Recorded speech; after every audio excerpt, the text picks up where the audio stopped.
Muy bien, buenos días. Ahora vamos a estudiar el remanente tiene un sacerdote. Es interesante. Vamos a pedir la dirección divina para este maravilloso estudio. Vamos a poner bastante atención porque justamente se trata de poder comprender las cosas, ¿no? Mucho se está tratando de poner en duda justamente del verdadero sacerdocio en el santuario celestial. Creen que con la muerte de Cristo en la cruz ahí terminó todo y todo ahora y después de Cristo todo es solamente la fe y no es eso solamente. Entonces vamos a pedir la dirección divina. Querido Padre Celestial, bendice tu palabra para poder estudiar en esa mañana los grandes alcances que tienes para nosotros. Que tu Santo Espíritu nos bendiga y nos ilumine. Te lo pedimos en el nombre de Jesús. Amén. Muy bien, el remanente tiene un sacerdote. ¿Qué les pidió Dios a los israelitas que le hicieran en el desierto cuando estaban peregrinando del camino de Egipto hacia la tierra prometida de Canaán? Dios les pidió algo. En Éxodo 25:8 dice, y me harán un santuario y yo habitaré entre ellos, ¿no? Siempre la iniciativa de Dios de poder estar en medio de su pueblo para que Satanás no haga de ellos lo que les dé la gana. Siempre la memoria de Dios era importante para sus hijos para que no se desviaran del camino de salvación. Entonces, eso fue la voluntad de Dios, ¿no? Aunque los hebreos sabían también como nosotros lo sabemos, ¿no? Que el gran Dios no podría habitar en un edificio de hechura humana. Y eso lo dijo Salomón también en su oración cuando justamente también inauguró el gran templo de Salomón, el templo de Dios, y eso fueron las palabras que manifestó, y eso está en Primero de Reyes 8:27. Entonces, para los israelitas no les parecía correcto que hubiese culto sin templo, y eso era justamente importante porque la tendencia de los seres humanos es adorar algo que ven, y estaban acostumbrados pues a adorar imágenes, tenían esa tendencia del corazón hacia los ídolos, hacia las imágenes, postrarse ante esculturas. El santuario cumplía 4 objetivos. Primero, el santuario proporcionaba un centro visible para el culto del único Dios verdadero. Segundo, constituía un baluarte contra la adoración de los numerosos dioses de los paganos. ¿Cuánto? Desde Egipto, desde Babilonia, múltiples fueron: Dios del mar, Dios del fuego, Dios del trueno, Dios del amor, Dios de la cosecha. Para todo tenían un Dios, hasta Dios hasta para almorzar y Dios hasta para dormir tenían. Entonces, la adoración el paganismo era muy, como hasta ahora, muy popular. 3. El santuario acercaba a Dios a su pueblo y hacía que su presencia entre ellos fuese algo real. La presencia de Dios se manifestaba de manera visible para los israelitas y no era algo desconocido. Sabían porque era algo misterioso, algo sobrenatural, que una columna de nube de día acompañase al pueblo de Israel durante su peregrinación, y de noche una columna de fuego que iluminaba. El cuarto también constituía una protección contra la idolatría. Vamos a ver en este pasaje de Éxodo 29, textualmente vamos a ver ¿cómo se llama? El propósito de Dios mismo con su pueblo al construir un santuario. Dice así, Éxodo 29, versículos 43 y 45, dice así la palabra de Dios. Y allí testificaré de mí a los hijos de Israel, y el lugar será santificado con mi gloria, con su presencia, ¿no? Y habitaré entre los hijos de Israel, y seré su Dios. Y santificaré el tabernáculo del testimonio y el altar, santificaré a sí mismo a Aarón y a sus hijos para que sean mis sacerdotes. La presencia de Dios iba a santificar el santuario terrenal. ¿Qué característica especial tenía el santuario? Puesto que en ese tiempo los israelitas eran peregrinos, eran nómades, se movían de un lugar a otro porque estaban en camino hacia la tierra prometida que Dios les iba a dar, la tierra de Canaán. Entonces, el santuario tenía que ser de materiales prefabricados, tenía que armarse y desarmarse de manera fácil para poder ser transportado juntamente con los utensilios, junto con el arca, el altar del incienso, el candelabro, todas las cosas, las mesas de los panes de proposición, todo de un lugar hacia otro, ¿no? Todos esos detalles de ahí eran desarmables. ¿Cuál era el propósito del santuario? Vamos a ver, el propósito del santuario, como lo repito, como lo dice el mismo texto, era para que Dios habitara en medio de su pueblo. Vamos a leer Mateo 4, el Evangelio de Mateo capítulo 4, dice así: y rodeó Jesús toda Galilea, enseñando las sinagogas de ellos. En la sinagoga, en los templos de ellos, ¿no? Sinagogas era templo, lo que actualmente llamamos templo o iglesia, ¿no? Y sanando toda enfermedad y toda dolencia en el pueblo. Y corría su fama de Jesús por toda Siria, le trajeron todo lo que tenían mal, los tomados de diversas enfermedades y tormentos, a los endemoniados y lunáticos y paralíticos, y los sanó. Y le siguieron mucha gente de Galilea y de Decápolis y de Jerusalén y de Judea y de la otra parte del Jordán. Siempre la presencia de Dios siempre ha estado en medio de su pueblo, así como la presencia de Jesús estaba en medio de los israelitas. Tengo otro texto muy bonito que no está ahí, pero acá justamente me acabo de acordar, en San Juan capítulo 1. En San Juan capítulo 1, donde dice que el verbo era Dios y estaba con Dios, siempre dice el versículo, capítulo 1, versículo 4, dice: en él estaba la vida y la vida era la luz de los hombres. Cuando Cristo estaba acá en la tierra.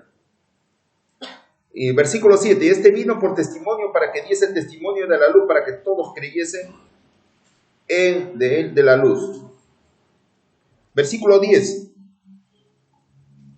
en el mundo estaba y el mundo fue hecho por él y el mundo no le conoció. Versículo 11, y a los suyos vino y los suyos no lo recibieron. La presencia de Dios mediante Cristo estuvo acá. Versículo 14, el versículo más importante. Y aquel verbo fue hecho carne y habitó entre nosotros y vimos su gloria, gloria como del unigénito del Padre, igual a Dios, lleno de gracia y de verdad. Entonces, esto era el cumplimiento profético mediante esos simbolismos que Dios mandó a construir un santuario terrenal para que habitara en medio de su pueblo. Eso era una profecía también de que Cristo, cuando iba a venir a la tierra, iba a ser el Dios manifestado en carne en medio de su pueblo y para toda la humanidad. Repito, y aquel verbo Jesús fue hecho carne y habitó entre nosotros y vimos su gloria, gloria como del unigénito del Padre, lleno de gracia y de verdad. Por eso les digo de que el santuario es la figura de Cristo que estaba en medio del pueblo de Israel. La presencia de Cristo siempre estuvo con el pueblo de Israel. El Hijo de Dios siempre estuvo con el pueblo de Israel. Ahí, tal como en la figura lo puede ver. Entonces Jesús personalmente lo hacía y en la imagen comisiona a sus discípulos para que vayan a buscar santuarios en los cuales Él pueda habitar. ¿Qué quiere decir? Que uno debe buscar almas para Cristo, para que Cristo pueda morar en el templo de los corazones de las personas que aceptan a Cristo como su Salvador personal. Ahí pueden ver justamente la ubicación de las 12 tribus de Israel en torno o en medio del santuario, ¿no? Ahí están las tribus de Aser, Dan, Neftalí. En la parte norte, en la parte este están las tribus de Isaacar, Judá y Zabulón. En la parte sur están las tribus de Gad, Rubén y Simón. Y en la parte del este ¿no? Está las tribus de Efraín, Manasés y Benjamín. Y ahí está, y en el medio justamente está el santuario terrenal. Note la ubicación de cada tribu en torno del santuario, lo cual demuestra ¿qué cosa? Varias cosas. El santuario quedaba en el centro de las tribus, igual distancia para todos, o sea, 3 en cada lado, ¿no? Había un solo santuario entonces que representaba un solo Salvador, que es Cristo Jesús. Y en medio de las tribus y el santuario estaban los sacerdotes, quienes eran los únicos que tenían acceso al santuario en el antiguo pacto, portando o llevando la sangre de los sacrificios, y de esta forma eran también ellos los intermediarios entre el pueblo y el santuario. Entonces los sacerdotes tenían un simbolismo de Cristo, un simbolismo del sacerdocio de Cristo que tiene en el santuario celestial, porque Cristo es el puente, es el pontífice, es el puente que une el cielo y la tierra, que une a Dios con su pueblo fiel. Entonces los sacerdotes tenían que ser consagrados para oficiar los sacrificios del santuario terrenal durante la época de la antigua dispensación. Dice en Salmo 132, versículos del 13 al 16, dice, porque el Señor ha elegido a Sión, a Israel, la deseó por habitación para sí. Versículo 14, este será mi reposo para siempre, aquí habitaré porque la he deseado, bendeciré abundantemente su provisión, a sus pobres saciaré de pan, y a sus sacerdotes vestiré de salud, y sus misericordiosos mostrarán gran alegría. Justamente el propósito de Dios al estar en medio de su pueblo era alegrar al pueblo con su presencia, como un Padre eterno, como un Padre bondadoso y misericordioso. Entonces, Jerusalén, Sión es la ciudad de Jerusalén, donde después fue establecido el santuario. ¿Cuál era el mensaje que Dios quería impartir a través del santuario? ¿Cuál era el mensaje que Dios quería dar a su pueblo? Vamos a leer, 1 Corintios capítulo 3, versículos 16 y 17. Es un importante versículo. Dice así, y este mensaje va para nosotros. ¿No sabéis que sois templo de Dios y que el Espíritu Santo mora en vosotros? Acá. Entonces, ¿qué dice la palabra de Dios? Que nosotros somos templo de Dios, somos santuario. Versículo 17. Si alguno violare el templo de Dios, Dios destruirá al tal, porque el templo de Dios, el cual sois ustedes, santo es. Entonces, esta creación, este cuerpo humano, es doblemente perteneciente a nuestro Creador. 1, por creación, y 2, por redención, por la sangre derramada que Cristo dio hace 2000 años para comprarnos para Él. Entonces, por eso tenemos que cuidarlo a nuestro cuerpo, que no es nuestro, sino es templo perteneciente a Dios, donde mora el Espíritu Santo. Y a eso es justamente la lección que Dios quería dar mediante el tema del santuario terrenal. Entonces, nosotros somos finalmente templo del Espíritu Santo o templo de Dios, porque el Espíritu Santo es Dios.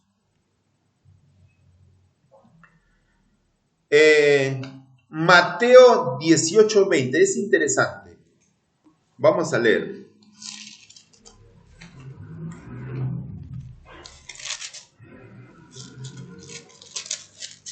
Dice el texto, porque donde están 2 o 3 congregados en mi nombre, en el nombre de Jesús,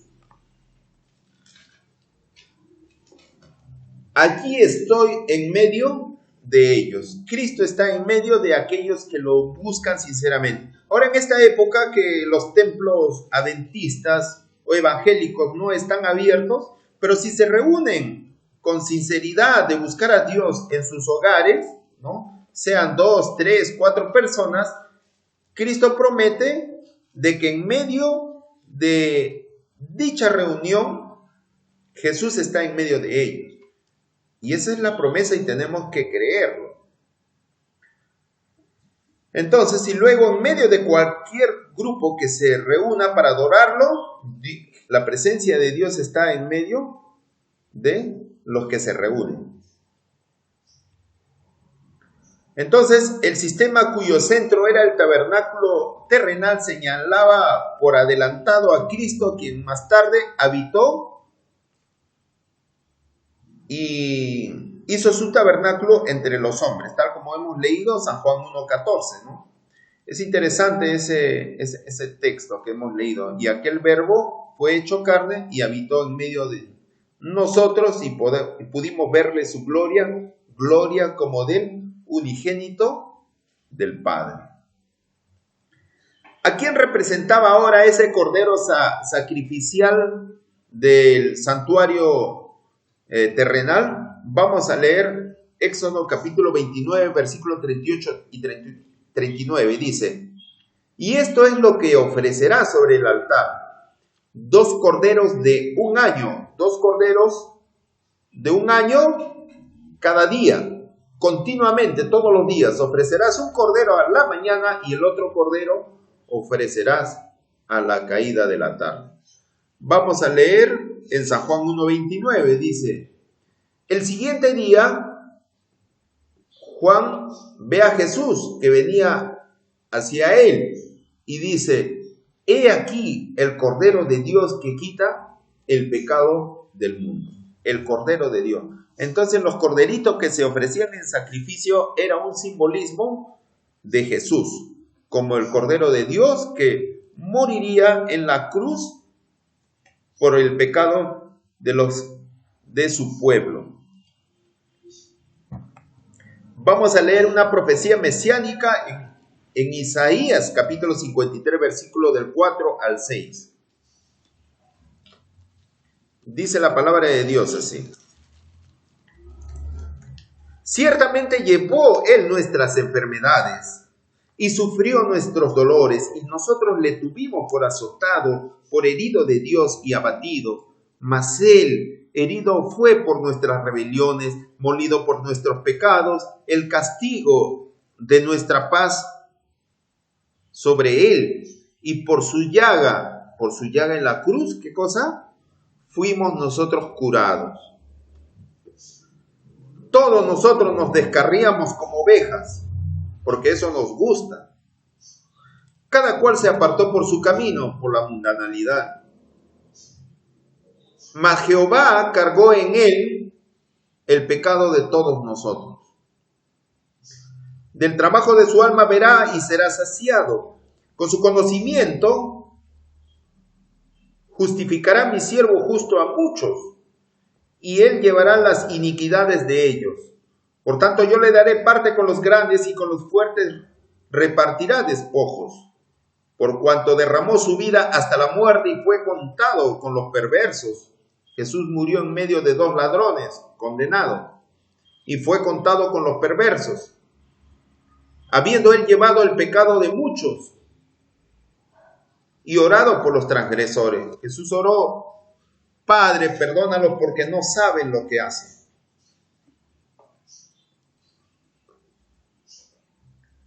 Entonces, el tema del santuario y los sacrificios del cordero era un anuncio, era una profecía mesiánica que Cristo, después de 4000 años de historia de pecado, Cristo iba a derramar su sangre. Entonces,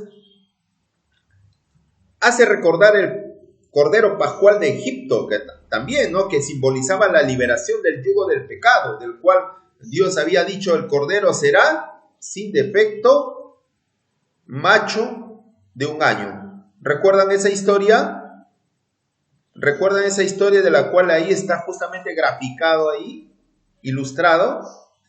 que los israelitas, antes que ocurriera la 10ª o la última plaga sobre Egipto, en la muerte de todos los primogénitos, de todos los primogénitos del pueblo egipcio, que para que también no sea afectado el pueblo de Israel que estaba por liberarse, pintase los dinteles de su puerta con sangre del cordero, ¿no? Entonces, cuando el ángel de la muerte, el ángel destructor pasó, ningún primogénito del pueblo de Israel fue afectado, pero sí los primogénitos, desde el faraón hasta las bestias, hasta todos los egipcios, fueron afectados con la muerte de sus primogénitos. Entonces, eso simbolizaba que la sangre de Cristo redime, salva a toda persona que acude con fe para ser perdonado. También otra cosa, a su vez nos remite también al Edén, cuando Dios ordenó el primer sacrificio, que indudablemente fue un cordero, para que Adán y Eva no muriesen ese día, del cual les hizo túnicas de pieles, ¿no?, antes de expulsarlos del Edén. Bien claramente el Señor le había dicho: el día que de él comieres, ciertamente morirás. Pero entonces, ¿qué pasó? ¿Qué pasó cuando Dios visitó a Adán y Eva cuando habían desobedecido y estaban cubiertos con sus higueras? Simbólicamente, Jesucristo murió en el Edén. Simbólicamente, Cristo murió en el Edén para que Adán y Eva no murieran, porque habían desobedecido. Simbólicamente había muerto Jesús por ello. ¿Por qué? Porque ellos hicieron el primer sacrificio, mataron cada uno un cordero, y Dios de esas pieles del cordero lo hizo su vestido. Justamente los trapos de inmundicia simbolizada por medio de las higueras que cubrían su desnudez nuestros primeros padres, justamente Dios le vistió con pieles de cordero que habían hecho sacrificio. Entonces, simbólicamente, Jesús murió mediante ese corderito que había muerto para que Adán y Eva no muriesen, tal como Dios les había dicho, que comiendo del fruto del árbol prohibido ese día morirían. Pues ese día Cristo murió mediante ese corderito sacrificial. Muy bien. Entonces, por eso Pablo dice: nuestra Pascua, que es Cristo, ya fue sacrificada. Eso lo dice en 1 Corintios 5:7. También, mediante la figura de un cordero, Juan identifica al Mesías sufriente como aquel en quien se hace real y tiene significado el sistema de sacrificios de los tiempos del Antiguo Testamento. Por algo, ¿no? En Apocalipsis 13:8, vamos a leer el texto de manera directa. Ya se está refiriendo, aparte, que Juan el Bautista había dicho: he aquí el Cordero de Dios que quita el pecado del mundo. Pero también el profeta Juan, el discípulo amado Juan, por inspiración de Dios, escribió en Apocalipsis 13:8. Vamos a leer Apocalipsis 13:8.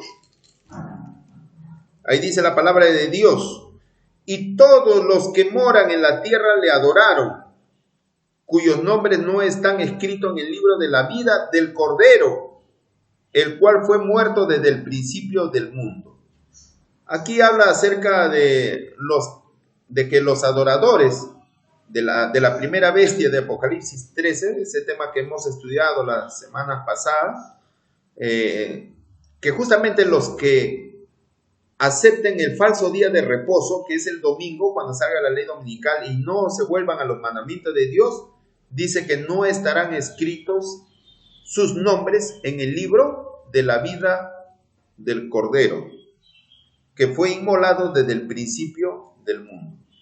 Entonces también Juan habla del Cordero de Dios, ¿no?, que es Cristo, ¿no?, que existe el libro de la vida, ¿no?, el libro de la vida del Cordero, o el libro de la vida de Cristo, ¿no?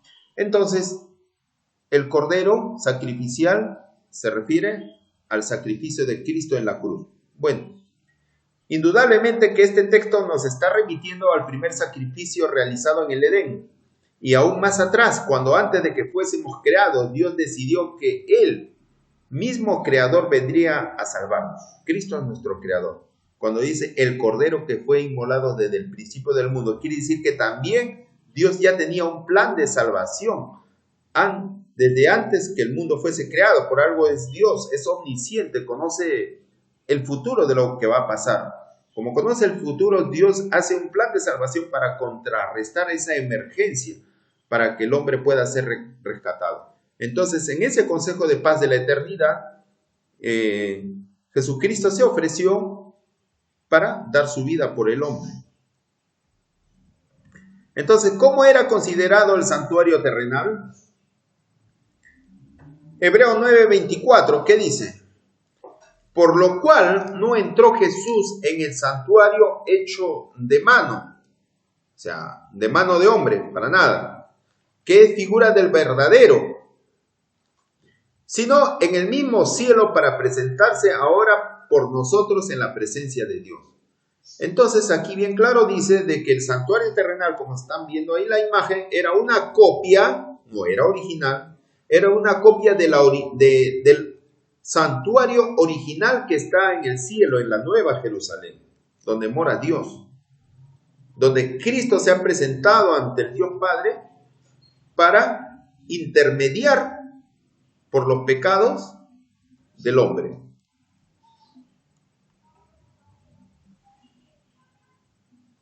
Ahí vemos a Cristo en el santuario celestial. O sea, después de su ascensión al cielo, en el año 31, Cristo entró directamente al lugar santo del santuario celestial. Aquí vemos que en griego antítupos, que quiere decir copia, figura, imagen. Antitipo deriva de esta palabra, aunque usamos antitipo para expresar lo que es anunciado por el tipo. La palabra griega puede referirse tanto al original como a la copia. O sea, como les repito, que el santuario terrenal es figura del verdadero que está en el cielo. Y eso es lo que está diciendo el apóstol Pablo. Entonces, ¿en qué se basó Moisés para hacer el santuario? En Éxodo 25:40 dice, mira y hazlo conforme al modelo que te ha sido mostrado en el monte. Entonces, en el monte Sinaí, nuestro Dios le mostró en visión a Moisés el santuario que está en el cielo. Y mediante esa forma, le dio las medidas, el plano, todo cómo debía hacer el santuario terrenal. Entonces Dios le mostró a Moisés el santuario celestial para que, conforme a ese modelo, se construyera el santuario terrenal.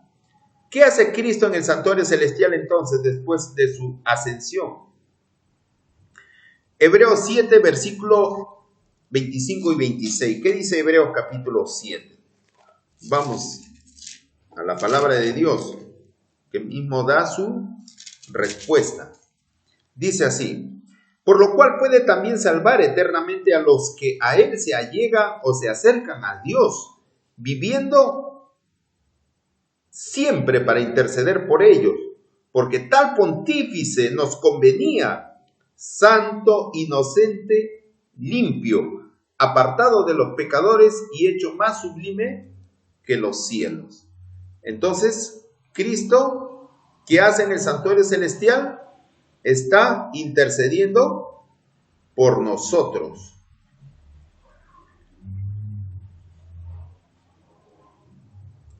Además de Cristo, ¿puede alguien más interceder por nosotros ante el Padre? ¿Puede alguien más? Vamos a leer en 1 Timoteo 2:5. Porque hay un solo Dios y uno, así como lo ven, un solo mediador entre Dios y los hombres, Jesucristo hombre. Dice María, dice San Pedro, San Benito, San Bartolomé, San José, Virgen de Guadalupe, Virgen de Fátima, Virgen del Carmen, Señor de los Milagros, el Cristo Moreno. Bien claramente dice 1 Timoteo 2:5, porque hay un solo Dios y un solo mediador entre Dios y los hombres, nosotros los pecadores, Jesucristo hombre. María no fue clavado en la cruz para que sea nuestra mediadora, ni la Virgen de Guadalupe no fue clavada en la cruz, ni la Virgen de Fátima, nadie de ellos, por favor. Cristo, Jesucristo hombre, fue crucificado para que sea nuestro único mediador, ni el farsante del papado no son intermediarios nuestros. San Juan 14:6, ¿qué dice? Jesús le dijo: yo soy el camino, la verdad y la vida. Nadie viene al Padre sino por mí. ¿Por María? ¿Por Guadalupe? ¿Por Fátima? No. Jesús mismo. Entonces el pecador puede ser reconciliado con Dios solo mediante Cristo. Dios no necesita ser reconciliado con el hombre, pues su voluntad fue la que inició el plan de salvación. Además, proporcionó el medio de salvación con la vida y la muerte de Cristo.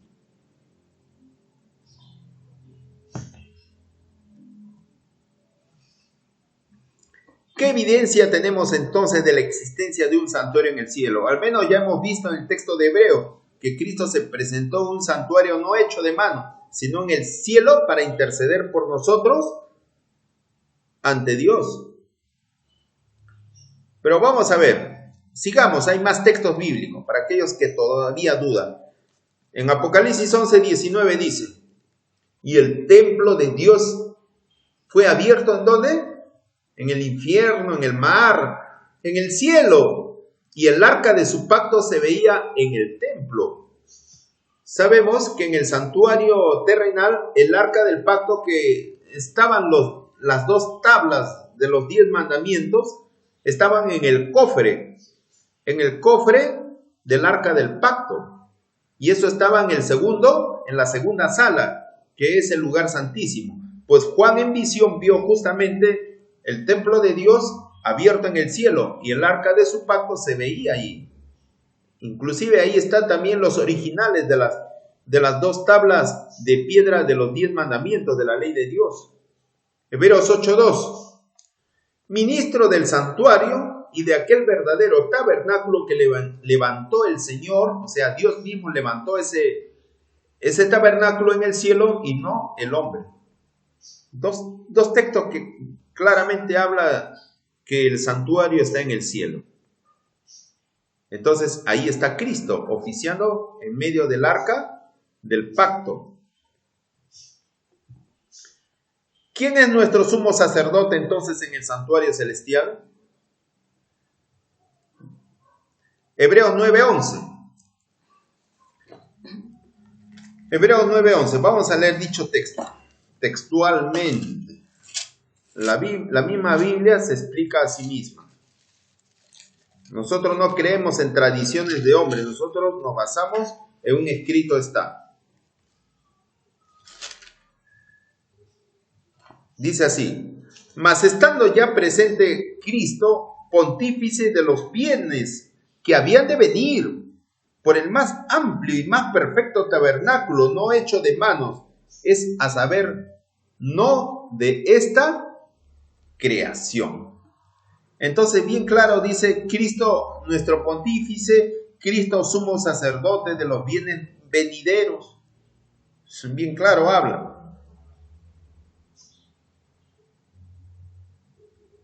Entonces, vamos a ver la función del santuario. ¿Qué sucede cuando uno de sus hijos cae en pecado? ¿Qué hace? Entonces, otra prueba más que la palabra de Dios nos menciona que Jesucristo es nuestro mediador. Vamos a leer San Juan capítulo 2, versículo del 1 y 2. Hijitos míos, estas cosas les escribo para que no pequen, y si alguno hubiere pecado, abogado tenemos para con el Padre, ¿a quién?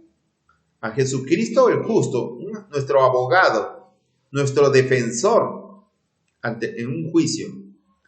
2, y Él es la propiciación por nuestros pecados, y no solamente por los nuestros, sino también por los de todo el mundo.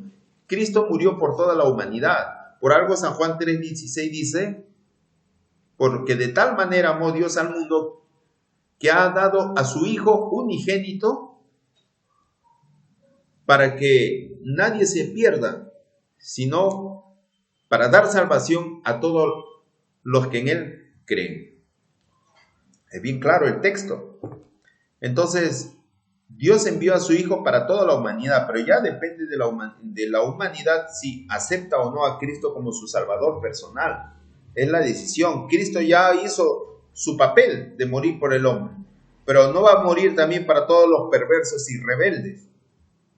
Eso es la decisión de cada uno de aceptar o no la sangre de Cristo, ¿no? Entonces, solo Cristo Jesús, no solamente nuestro Creador, sino también nuestro Salvador, y además es abogado y mejor amigo. Vamos a dejar estas cosas para reflexionar. ¿Qué debemos hacer ahora que sabemos que Cristo es nuestro sacerdote? Que Cristo es el sacerdote del pueblo remanente y no cualquier otra figura de María, Guadalupe, Fátima o cualquier santo canonizado. Hebreos 4:15, ¿qué dice? ¿Qué debemos hacer?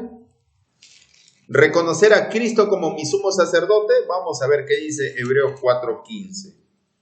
Porque no tenemos un pontífice o un sumo sacerdote que no se pueda compadecer de nuestras flaquezas, mas tentado en todo según nuestra semejanza, pero sin pecado.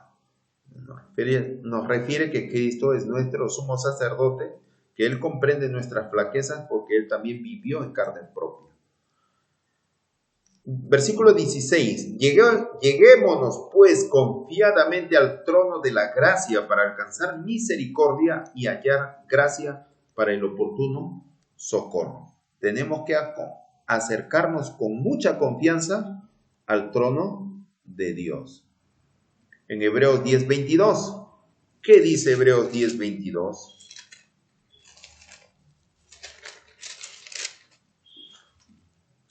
Lleguémonos con corazón verdadero, sincero, en plena certidumbre de fe, purificados los corazones de mala conciencia y lavados los cuerpos con agua limpia. Tenemos que acercarnos con sinceridad a Dios. Dios no puede ser burlado. También tenemos que ser bautizados. Bien claramente dice acá, lavados los cuerpos con agua limpia, pero también purificados de mala conciencia. Acercarnos con fe, con corazón sincero a Dios.